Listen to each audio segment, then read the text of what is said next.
You're listening to From the Chair, and I'm your host, Mike Hamilton. Join us each episode as we talk to athletic directors from across America. We're going to talk about topics like leadership, career development, issues of the day, and I can promise you we're going to have some fun along the way too. So sit back, listen in, and let's dive in. Let's go. Hey, welcome in. Today's episode is with Syracuse Director of Athletics, John Wildhack. John, thanks for being with me. Mike, my pleasure. Great to be with you. I like the intro music, Mike. Did you pick that? A little jazz track there? I like that.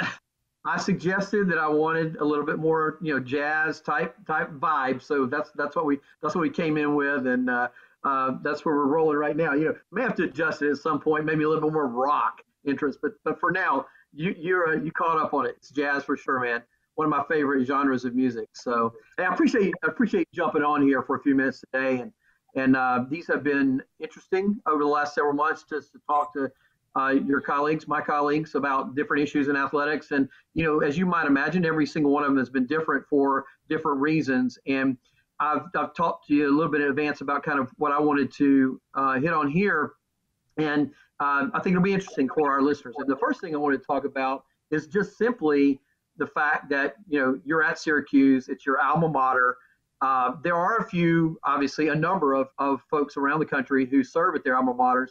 And I think it's an interesting proposition, an interesting thing to talk about just for a minute. I've often thought about the fact that, you obviously understand the university. You went there. You were, you're from the area, the New York area. And at the same time, while your job from the perspective of being an alum, you're also in the sausage factory, right? And when you're a Syracuse fan or Wake Forest fan or wherever you're talking about, sometimes as an alum, it's kind of better to be on the outside of the sausage factory. But you're in the sausage factory. I'm curious as to where do you feel like being an alum of Syracuse University has been most helpful to you, and then also maybe some places along the way where you maybe parked the car on the side of the curb and said, "Man, I wish I could view this from a third party for just a moment to help me get through this." If you don't mind, I'd like to hear from you on that. Mike, I think where it helped me the most is just knowing people, right, and knowing fellow alums and having relationship with fellow alums.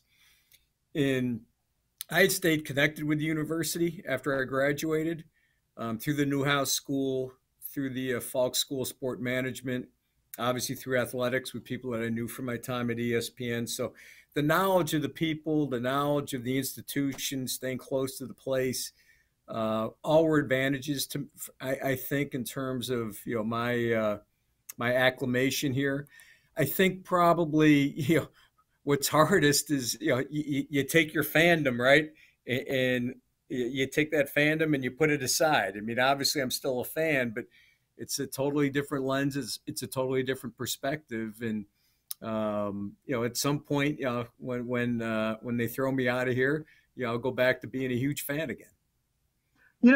I probably know the answer to this question, but I'm going to ask it anyway.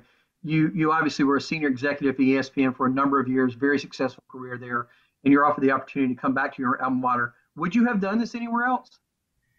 No, I wouldn't have. And it was in that, and I've got tremendous respect for so many schools and institutions around the country, but there's only one place I would have done this for. And Syracuse is pretty special to me and our family. My dad went here, did his undergrad in the World War II years. My oldest sister went here, my older brother, my two nephews are recent graduates. Obviously I went here. So it's been a huge part of our family. My high school senior just got accepted last month, early decision to Syracuse, and that's probably the happiest I've ever seen him in his life. So it's a place that's, it's real special to my family. And for me, what it did is my experience at Syracuse gave me the foundation from the Newhouse School of Communications to go to ESPN and to really launch my career. And for that, I'm forever indebted. Yeah, no doubt. Well, so there are a lot of younger listeners to this podcast in the industry, and thinking about you heading to ESPN right out of your college experience, which would have been in the early 80s, if I remember correctly. Right. Those were, yes, it's probably interesting your perspective on the evolution of ESPN, and maybe share for a minute sort of what the setting looked like from a network perspective when you joined the network right out of college. And then we're going to talk a little bit about the evolution of the network, and in particular your role in some of that as we move through the next few minutes. Yeah, I mean, basically, when I started at ESPN, the network had been on there like 13 months. It was a startup, Mike. That's what it was. And nobody really knew if it was going to make it or not financially. The idea of a 24-hour sports network seemed totally absurd at the time and was rejected by the experts. Most of us were young, pretty much fresh out of school. So, we're like, hey, we're working in sports, which we love. We're getting paid very little, and an emphasis, full caps on very little, bold, underline. But we're like, hey, if this thing works, great. If not, all right, we'll get a real job someplace. And it was really the diversified services of Getty Oil, that division, because Getty Oil owned ESPN at the time. And they're the ones who really stomached the losses in the early days of ESPN when they could have shut the doors down, and they didn't. John, so now you're doing your 30 years. You won 30 Emmys, you and your colleagues together. And the number of things that you've been a part of. I mean, someday I just want to sit down offline and over, a drink or a cup of coffee and talk more about that, because I just think it's so intriguing. In fact, you ought to write a book. But one of the things that I picked up on, it's kind of wild to think about this. You produced the first live college football game for ESPN. Is that correct? That's correct, Mike. So in 1984, and for me that doesn't seem very far, very long ago. I know that those years are going farther apart as we move down the road. But what did that look like, producing the first live college football game for ESPN? That had to have been an incredible thing. Yeah, it was great. I mean, it was great. It was, it was an honor to do it. And the game was Pitt at BYU. Ironically, that was the year that BYU won the national championship. And they went into Pitt, and, Pitt was, I think preseason top 10 and absolutely loaded. And BYU went in and stunned them and upset them. And it was just, I think that game, was one of the things that live college football, not that game, but live college football helped put ESPN on the map and give ESPN credibility with distributors and advertisers. So to have the opportunity to do that first game was, for me, is a career highlight. And it's something I always remember. But when I look back on it, what's ironic is that was the year that BYU won the national championship. Robbie Bosco was their quarterback. And I remember it more for that, frankly, than it was the first live game on ESPN. Yeah. For context, where was ESPN's broadcasting of college basketball at that time? At that time, we were doing a lot of live college basketball, but and again, that'd give us credibility. We were doing the early rounds of the tournament. The early rounds of the men's NCAA tournament is what really, that was the first dose of credibility. But then there are additional doses that were needed to really, all right, this thing is going to work. It's going to last. It's going to survive. It's going to succeed. It's going to accelerate distribution. It's going to grow the ad sales. It's going to lead to larger rights deals and more expansive rights deals. Ultimately, the NFL, MLB, et cetera, that type of thing. But live college football was absolutely critical to not only the success, but I think the survival of ESPN. I think if we didn't have that package, I'm not sure we would have survived. Yeah. So I'm interested in your perspective on the times, since that time, obviously, in terms of the change in production, the quality of the production, whether it's camera angles, whatever. You're now sitting here as an athletic director, and I know you've got to be concerned about how games are produced, and because it's your brand, right? It's your brand in the marketplace, the Syracuse brand, the ACC brand, that kind of thing. Are there things that you can point to that you feel like are seminal moments in terms of the evolution of production that have now made college football? Let's talk about college football for just a minute. The production that it is. I mean, we now have, like, in the CFP, there are multiple I can't remember what's called megacast or whatever, right? The Multiple, megacast, uh, exactly. yeah, so many versions of the actual broadcast, et cetera. What are the things that you feel like have been markers over these last 30 plus years of things in the evolution of production that have meant more to the fans and also to the university? Yeah, it's number one, sports has always been a driver of innovation in all of media. It's always been that way. And I think part of that is because of the competition that we all have. And whether it's ESPN, CBS, NBC, Fox, you name it, Turner, we all want our product to be the best. And I think that really, we embrace technology early on. And we saw that with technology, we could do a lot of different things. And it was kind of a base feed to begin with, and then as technology evolved, I mean, the lenses got more powerful. Super slow motion in the mid '80s came to the market, and we purposely put our super slow mo cameras, kind of field level on our biggest lenses, because it would give us some dramatic replays that heretofore you couldn't see. I think the other thing was just the enhancements in audio, and I think that's often underrated because yes, it's a visual medium, but imagine watching a game where there's no audio, there's no nat sound, right? You don't hear the band, you don't hear the quarterback barking signals, that type of thing, and it continued to evolve, and graphics and the ability in the graphics devices and machines and what they could generate, and animation, and that you could animate in real time. You could animate on the fly, replay technology. So it's been incredible to see it, and it went from kind of all right, here's one linear telecast, which became increasingly sophisticated, to all right, now for the big events, how do you do the megacast concept, right? And all right, now you can use all the platforms that you have because you've got more methods to distribute the content. So you can do that. And you see that done with NFL playoff games, what CBS has done with Nickelodeon. I was part of ESPN is we televised Super Bowl 50 on ESPN Deportes. That was really pretty cool, to do that. And I think it was CBS who had the rights to the game, but they had no Spanish outlet. And I went to the NFL. I'm like, this is crazy.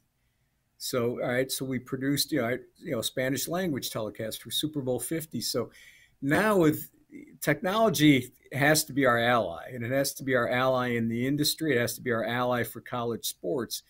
And you just see the sophistication. You see the NCAA men's basketball tournament, how that with just the multi-platform perspective there.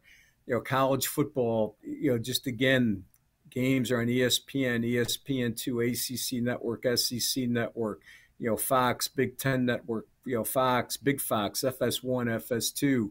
So it's the platforms have grown and as media companies have grown and developed more platforms, college football has been a natural to populate those platforms. And it's all because of one reason, Mike. It's because the popularity of college football. To me, a real seminal moment in the growth of college football. ABC used to do kind of the 3:30 window, right? And there'd be a kind of a four-way regional, right? So there'd be four games at 3:30, and the West Coast would get this game, and the Midwest would get this game, the Southeast would get this, the Northeast would get that game. And this is when we were at ESPN, and I give tremendous amount of credit to Dave Brown, who, in my opinion, is the greatest scheduler in the history of college football. And I went to Brownie and I said, how can we do this differently and populate these games across not ABC, but move some of these games to ESPN so that we get away from the four-way regional? What that led to is every game ultimately being delivered and available nationally. And I think that grew the popularity of college football and turned it into what was really almost more of a regional sport into a national sport. And now it's the second most popular sport in this country. And I think a key driver of that is when we looked at the model and said, you know what, there's a better model to distribute games and televise games. And this is a national sport. This isn't a regional sport. This sport is so compelling that the right game, people will watch on it regardless geographically where they live. great background, great history. Yeah, the evolution's been nothing short of phenomenal. So let's talk about the next steps, right? There was an article in the New York Times within the last couple of days about cable viewership, cable subscriptions, at stagnant or on the decline. My kids, you know this, my children range in age from 25 to 13. I can't get them to sit down to watch an entire live game anymore. They will still watch live college athletics, but it's in pieces typically. I do think most people, when they have their satellite subscription or their cable subscription, largely it centers around this idea of live college athletics. I don't know what the title is, John. Is it micro content, fourth tier content, whatever? I'm interested in your perspective as one who's been in the industry and around that for so long. What is the next phase of this? Is it smaller bites of the competition, but still having, obviously the competition is still going to play out, right? How are we going to be viewing college athletics in the next 5 and 10 years? Well, I think what you see now is a proliferation of streaming services, right? And every media company has a streaming complement. And at some point, and I'm not sure when that is, and I don't, in my opinion, it's not imminent, but eventually there'll be a tipping point where the streaming model and streaming is going to be more lucrative to the media companies than the cable bundles we know it now. And when that happens, they want to be prepared to have the streaming services. Along with that, in at ESPN, we did this is when we introduced ESPN Mobile. At first it was ESPN the phone, which was a dramatic failure because we realized we can't be in the hardware business. We can't we can't compete with Verizon. But what we could create is to your point, the snackable content, right? We could turn around highlights and distribute highlights and deliver them to a mobile device, and we could turn highlights around within 30 seconds.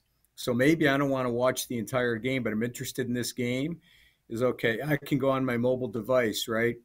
I can set a preference for what teams I want to follow, and my feed is automatically populated with highlights from that game. So I'm not watching that game on a real-time basis, but I'm getting the highlights as they occur on a near real-time basis. So that's another way that I could follow it. And I just think there'll be a continuation of that snackable content. They'll still, the games are still going to be televised in their entirety because they need to be. And by the way, the time spent viewing, there's still a decent percentage of the audience that will watch the majority of the game. Time spent viewing for sports exceeds that of any form of entertainment content by far. But it'll be almost like a menu, right, that you get to choose from. And it's all right. Well, if I want to watch the live game, well, all right, maybe I'm still a cable subscriber. I'm a satellite subscriber. All right, maybe maybe I subscribe to Hulu, right? Maybe I'm a YouTube TV. Maybe I'm a streaming service provider. But maybe with my mobile device, what I am is, all right, I assign who my favorites are, and I'm going to get that snackable content, and I'm going to get a lot of it over the course of that game. And I may, we used to do at ESPN, we put out, 35, 40 highlights in the course of a game. Yeah. Let's switch back to Syracuse more specifically for a few minutes. I know from our conversations and visits to your area. I'll turn my lights back on for you, Mike. There's been a lot of work done the last couple of years on an iconic structure, the Dome, and we all know Syracuse by the Dome, right? And served the university so well for so long now, both football and basketball, lacrosse, so many other events. I think maybe you shared with me it's upwards of 250, 270 events, or maybe more per year. Right. Talk about the importance of what you've done there in the last couple of years with a sort of, let's call it the restructure of that building and the new roof and so forth, and why that's important for your athletic program. Well, to me, it's the centerpiece of Syracuse athletics. It's the centerpiece of the Central New York region. It's really a community asset, a community treasure. It's a point of pride for people. It is, I think it's the most unique facility in all college sports. And as you said, 5 sports called home: football, both basketball programs, both lacrosse programs. What we did is really the new construction with it is, the roof was kind of the headliner per se, but we did so much more. It was kind of a top-down approach, right? You do the roof, now you do lighting. So we brought Musco in, and our lighting now is absolutely state of the art, as sophisticated as any building in the country. All right, you do your sound. We totally redid our sound system. Center hung scoreboard, which is the largest in college sports by far. It's the fourth largest in the country. So all of that, in our end zone video boards, all that, and by the way, the video boards, they're all like 8K resolution. It's unbelievable, the resolution. And it all translates into a much better fan experience. And when people walk in there now, it pops, it's vibrant, and our fans love it. And part of what we need to do in college sports, we need to upgrade the fan experience across the board. We need to give the fans something they can't replicate by sitting at home and watching, right, on television, or getting their snackable content on their mobile device. Right. So, that's kind of the basics of what we've done. There's still a lot more that we want to do. And we've got a long list of menu items. So we're not done yet.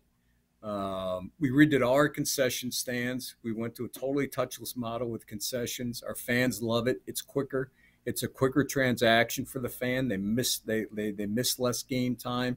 So everything is predicated on how do we enhance the fan experience. That's great.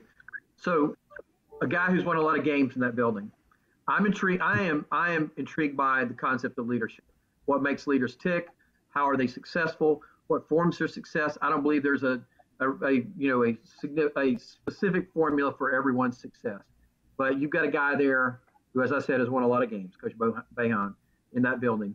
And I know you've known him for a long time, and he's been extremely successful. Now that you work with him on a daily basis as his colleague and boss, what makes Coach Boeheim so successful? It's a great question, and there'll never be another one like him, right? That's going to stay at one place for as long as he has. I just think Jim he's incredibly focused. He's incredibly knowledgeable. He's incredibly passionate about the sport. Everybody thinks, oh, it's always the 2-3 zone, but Jim's curious, and that zone will evolve, and it continues to evolve, and he'll tweak it even in game. I think one of his great strengths is once the ball goes up, I think he's one of the great in-game coaches ever. Dave Gavitt told me that when he was alive, and in my mind, there's one of the most brilliant basketball minds ever was Dave Gavitt. And Jim is just, at the same time, he's competitive as anybody, right? And that comes through at the same time as he never lets the highs get too high or the lows get too low. He's incredibly supportive as of assistant coaches. He delegates a tremendous amount to his assistant coaches. He's always been just a tenacious recruiter, and he understands, you can be the greatest coach, you can have the greatest system in the world. You need great players. You need really good players. And it's a model of consistency that, again, I'm not sure it'll ever be equaled again. Yeah, you hope when some of these iconic and legendary coaches come along, we all, fans, both to the specific institutions, but in general, pause to take a moment. And, you can get mad at a certain loss or whatever, right? But at the end of the day, these are really special folks. I had the chance to work with Coach Summit at Tennessee, and I felt like I tried to take a deep breath every now and then and realize who I was working alongside, right? And try to glean from her what made her so successful. And it's not to say that there won't be another highly successful women's basketball coach at the University of Tennessee or another highly successful men's basketball coach at Syracuse. But these are special times that you hope that fans and us, that we pause for a moment and sort of soak that in, right? It's an important thing. You treasure and you be thankful for what you have. And you're right, there'll never be another Pat Summit. There won't be. Yeah. There'll never be a Jim Boeheim. And I'm fortunate to work with him. He's been great to work with, by the way. He's been great. He's helped me. We've shared ideas. We've exchanged ideas. He's been incredibly supportive of what I've tried to accomplish here. And you're right. Treasures like this, it doesn't come along very often, and when they're part of your life and part of your university and part of your community, embrace that and be thankful for that because it's a rarity. So I think I mentioned to you, I recently read Dana O'Neill's book, The Big East, and it's an incredible history of the league. It reminds you so much of, you know, that the evolution of that league. But you guys at ESPN played a big role in that, by the way, as you know, and Syracuse played a big role in the evolution of that league. And certainly, you're in a great league now, the Atlantic Coast Conference. And you're actually getting to play some of your former competitors from the Big East in the ACC. I'm curious, and I'm ashamed I don't know the answer to this, by the way. But do you still have some rivalry games occasionally with some of your former Big East schools like Georgetown and UConn, or is that sort of going by the wayside at this point? Georgetown we play every year. Yeah. Okay. And that's Awesome. that's the one that's consistent because that's frankly that was the rivalry. Georgetown Syracuse made the Big East. That's right. Yeah. It was Patrick Ewing and Pearl Washington. It was John Thompson and Jim Boeheim, and no disrespect to anybody else, because so many other schools and coaches and players played a role. But what really launched the Big East, that was the rivalry, and for a period of time, I would argue that was the most intense rivalry in college basketball. I mean, it was intense. Those games were they were crazy. But it was a lot of fun. So Fantastic. yeah, we play them every year, and I think we should play them every year. And our Yeah. fans want to. We've got a great alumni base in DC, so when we go down there, it's great for our fans in the DC area. We love having them come up in the dome. Tremendous respect for that program. It's great to see Patrick coach now. Yeah. We competed for 4 years against him and just had some epic battles. He got the most of us the majority of the time, but not all the time. And now that he's back and we compete against him, but as a head coach, that's pretty cool.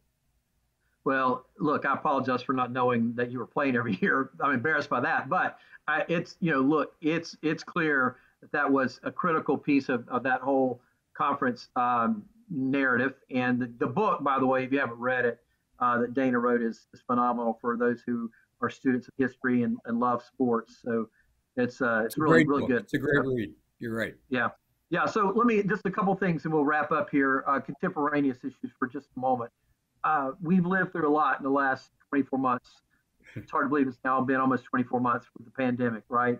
And I heard the dean of Emory Medical this morning on something I looked at, sort of speculating on what these next couple months look like, and really he was hitting on the fact that he believes that we have learned a lot in the last 24 months, and that we've learned so much that it can inform how we navigate these next 6 to 8 to 12 weeks, and that hopefully that should not lead to, let's call it a macro shutdown. We should be able to navigate through that. And so I'm curious, from your chair, as it relates to the college athletics environment, and now we're in the throes of basketball season, and we've seen a number of cancellations across the country. What have you learned in the last 24 months that help you navigate these, let's hope, these next few weeks as we come out of winter and hopefully move on to what we will be hopefully a new phase of life post pandemic at some point?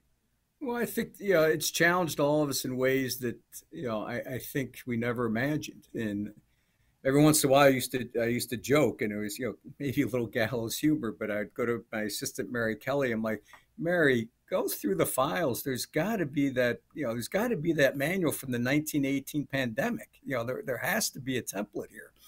And of course, so I think the first thing is when that hit is, all right, to me, I asked the question myself, what's most important?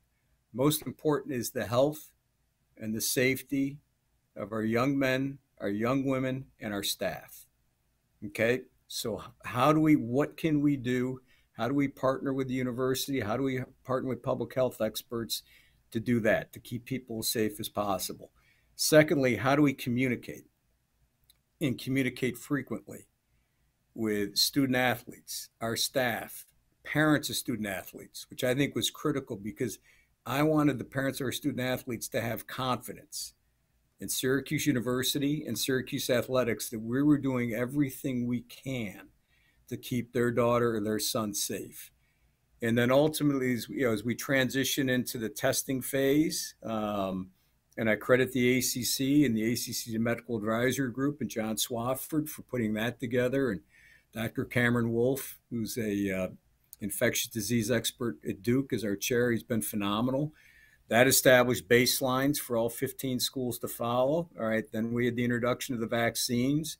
It was educating our student athletes and their families, their parents, and our staff. And all right, here's why you need to get vaccinated. You do it to protect yourself. You do it to protect your loved ones. Now we have the boosters, et cetera, that type of thing. We've reinvented, right? Everybody had to reinvent how they what they do with practice. We all worked with pods back in the summer, in the fall of 2020, right? We learned to pivot schedules on the fly as games got postponed, but we could reschedule games. We proved that we could do that. So we've learned a lot. It's taught us a lot. It's taught us about resilience. It's taught us about, all right, let's remember what's the most important thing is what the phrase I've used thousands of times with our staff, our student athletes, and our parents, Mike, was we're trying to create a path for competition. So I can't guarantee we're going to play a game or not. All we're trying to do is create a path for competition, and we need everybody to be cooperative in that. And it's been for everyone. It's been incredibly challenging. Is one of the things I said in one of our staff meetings. I have great empathy, for working families, right? Where mom and dad are working, you get young kids, they're online, they're not in school, and really try to show real genuine empathy for people that are in those situations. And I think it's forced us to analyze and to think in ways that we never have had to before. There's things that will come out of this that we will continue to implement, that we have implemented, that will make us better. At the same time, we sure can't wait until we're on the other side of this. And instead of being in a pandemic, we're in an endemic. Yeah, yeah. Last question, and this is just more perspective than anything else. You had the chance to come back and serve your alma mater. You've done that well. You've had incredible experience. What moves you? What gets you up in the morning in this role? And I'm assuming that there's still joy there for you in the midst of all the craziness. But what makes John Wildhack motivated to get up and get after it every morning at Syracuse? I think what motivates me is all right, what are we here for? We're here to develop young people to their full potential academically and athletically. That motivates me. I've always enjoyed being around young people. When I was at ESPN, I was always available for any young person in the company. I'm available to any student on this campus. If they email me and they want a meeting with me for advice, they get that meeting with me. We're here to serve and develop young people. When we want to reach their full potential academically and athletically, that's what drives me every single day. Obviously, and when you have success, when they have success, and you see that joy, and that joy in a locker room after a big win, or that joy if it's more of an individual competition, a tennis match, a big singles match, when you see the joy of those young men and those young women, that's why we do what we do, Mike, and that's the value of college athletics. And for the critics out there who continually criticize us, they need to understand the impact that college athletics has. They need to understand the attributes that college athletics has. It's the impact it has on hundreds and hundreds of thousands of young men and young women every single year. And it can't be replicated in any other way. And we've got our challenges as an industry. We know that. We've had more change in the past 12, 18 months than we've had in decades. We've got to navigate our way through it. But I will tell you, there's a hell of a lot more good in college athletics than there is bad. And there's no business that's perfect. There's no enterprise that's perfect, believe me. But this one is pretty darn good. Amen. We've probably done ourselves a disservice over the years of not communicating that part of the message more effectively to our constituent groups. The effect on student athletes' life, one at a time, has been nothing short of phenomenal. So I appreciate you being with me today, John. It's been really great, and thanks for indulging me a little bit to talk a little bit about your ESPN career along the way as well. Now, Mike, my pleasure. Great to be with you. Proud to call you a friend. Same here, and I look forward to seeing you live somewhere very soon. So you've Amen. been listening From the Chair with Mike Hamilton. My guest today has been the Director of Athletics at Syracuse University, John Wildhack. Thanks for joining us, and we'll see you next time.